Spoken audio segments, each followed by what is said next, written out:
Okay, I'm going to throw a couple of bowls here and then do some quick decoration on them just to show you how you can alter a bowl and while it's on the wheel to make it a little more interesting than just a plain round bowl.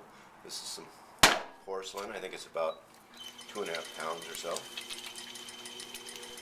First I center it.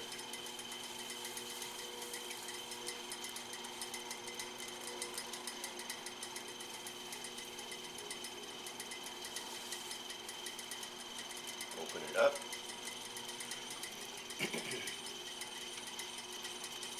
Pull it out.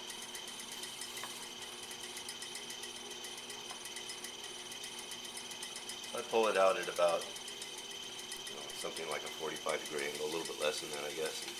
You could pull it straight up. Some people pull it straight up and push it out.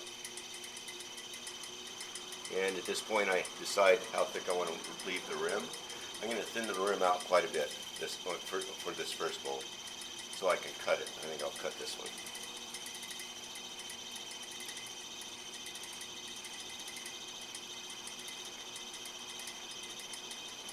So I'm thinning it out now.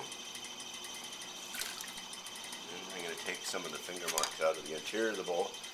If you leave too heavy of finger marks in the bowl, the interior of the bowl, then when you make something in the bowl, the spoon or whatever the implement is that you're using to mix the thing, the food, will kind of chatter across the finger marks. And a lot of people, I've been told by people, don't like that. So I kind of smooth up the bowl. I'll put a little bit of a mark down in the bottom of the bowl, a little kind of traditional swirl. I don't have to make it perfectly smooth, but real deep finger marks are not very desirable. I think I'll bring that out just a little bit more. I'm using a rib here, metal rib, to shape it. And right here I've got a little cheese cutter. And I'm going to make the wheel go very slowly. Now this is where it's important to have a wheel that will go at a very slow speed. Some wheels don't, so it depends on the wheel.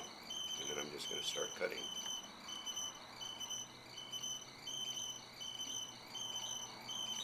Now it's a little tricky to overcome your initial fear of doing this, so you have to do it a few times to be able to feel comfortable about it. First time you're going to feel kind of timid.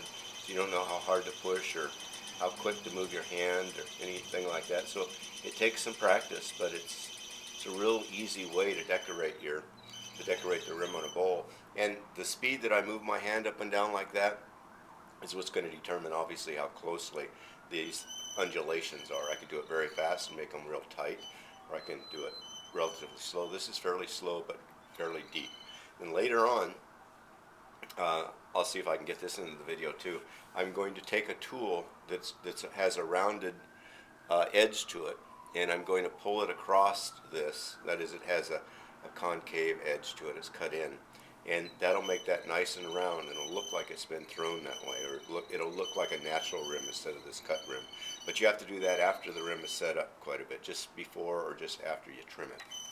I'll take a little bit of clay off the bottom of the foot, just so that my wire has a guide to it. Pull the wire through, and that's it. So there's the bowl. Check out the video and see how it did.